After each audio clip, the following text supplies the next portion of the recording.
So it's no secret that Fractal Design makes some of my favorite cases. Matter of fact, they make my favorite case of all time, the Meshify C. So I'm really excited to bring you this exclusive first look at, oh, we didn't get the exclusive?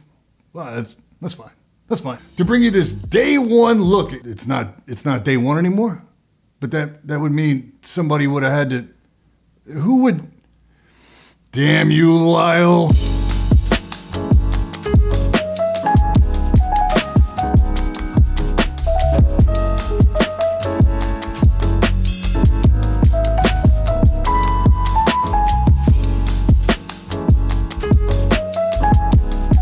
Yo, I'm Brian P. You're watching Bad Seed Tech, and today we're taking a look at the newest case from Fractal Design, the S2 Vision. For transparency, right? This case was sent out by Fractal Design for review, but as you should know by now, doesn't affect my review in any way. The S2 Vision comes available in two flavors, Blackout and RGB. Both versions have all tempered glass everything, but the Blackout has four of Fractal's X2 GP14 PWM fans, which, while not the Venturi, are still some pretty capable fans, and it packs a price tag of $189.99. The RGB version comes with four of Fractal's new Prisma AL-14 PWM fans, an addressable LED strip, and the Adjust R1 RGB controller. The fans and the strip are both compatible with most major motherboard manufacturers, so you can tie into an RGB header as well if your motherboard supports it. That version's gonna set you back $239.99. Outside of that, both versions are identical, so you can pick more so based on what aesthetic you're after. We're gonna be taking a look at the Blackout version today, but I also have some Prisma fans here so you can check out what it looks like when it's all lit up. The S2 Vision lends itself to show builds. As I said, it's got tempered glass everywhere, and I mean everywhere. It's tinted too. The side panels use the same locking mechanism we saw debuted in the R6, where they fit into a rail on the front and then snap closed in the back. Both panels can also be secured with two non-captive thumb screws in the rear in the event that you're going to transport this thing, but they don't require them to stay put. The front panel is tempered glass as well, which looks like it could be a choking hazard for your components, but there are 24mm intakes that run along each side, each with their own dust filter. The fans are recessed a good amount as well, so intake doesn't look to be an issue at all. Because those front fans are so visible, to keep a clean aesthetic, all the mounting is going to occur from the rear. Come on. The whole front panel just pops right off the front without affecting the I/O cluster. To do this, you'll need to pull the full-length lower dust filter out of the bottom of the case.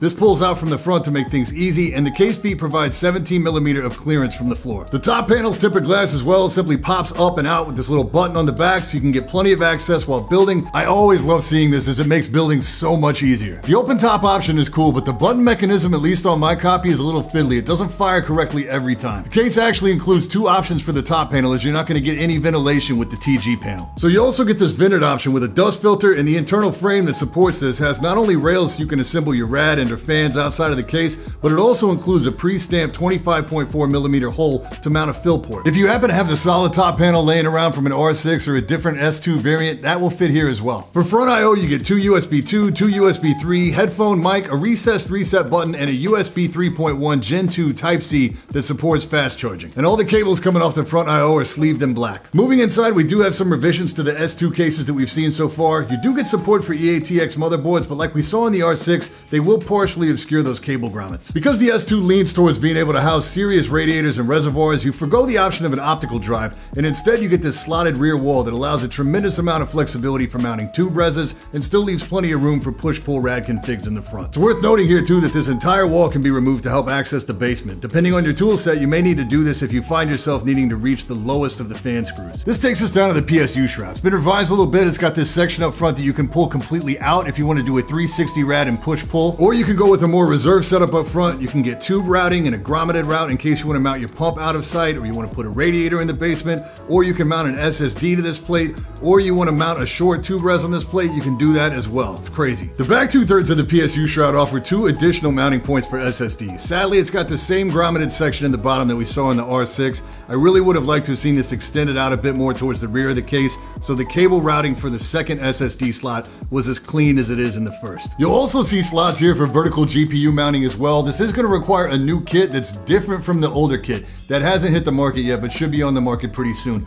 For GPU length, you have no problem at all, as your only limit is 440mm. Moving to the back of the case, you'll see three mounts for 3.5-inch or 2.5-inch drives and two mounting points for SSDs. It's worth noting here that even though there are 5 different points where you can mount these SSD caddies, you only get 2 included with the case. You can purchase more separately if you need them. So out of the box, that's support for 5 total drives. You'll also find the Nexus 9P PWM fan hub. This guy is SATA powered and supports up to 9 different PWM fans, which doesn't seem to be a coincidence at all because the case actually fits a max of 9 120mm or 140mm fans, assuming you're not running anything in push-pull. As for radiator options, this thing is wide open, so you can fit virtually anything anywhere up to 360mm as long as it's a multiple of 120. With 140 or 280mm rads, you are going to have a couple of restrictions. Up top, you'll be limited to a ram height of 35mm, and in the front, you're going to be limited to a total max width of that radiator of 147mm. Despite the fact that the rear fan is 140mm, you are going to be limited to 120 if you're going to put a radiator there as well. Still, you can do a 360 up front and a 360 up top simultaneously, no problem. In the basement, assuming you're not using a thick rad, you can do a 120, a 140, or a 240, but no 280. If you are going to be running an air CPU cooler, the only limit there on the total tower height is 185mm. I don't know anything on the market that's that tall. But because the backside panel's glass as well, your cable management skills are going to have to be on point. And this being a Fractal design case, you'll have no shortage of Velcro, mounting locations, thoughtful little cable channels. There's almost always something in reach when you need a tie down. Now, if you did choose to go with the RGB fans, these are really nice. Rubber dampeners in the corners, they have that classic Fractal design white look when the RGB is not on. The cables are sleeve black. These will have separate power leads aside from the RGB leads, but the one thing they do really right here is that they daisy chain from the cable ends, not from the fan housing like you see on some other brands. This makes cable managing for the RGB a lot easier. The controller itself is pretty limited in terms of what you can actually do for color cycles and animations, so you may want to go with a motherboard header if your motherboard supports it, and it may unlock some additional options for you. Trying to tie in the RGB from the CPU cooler so it's synced up required a bit more cable management than I had patience for,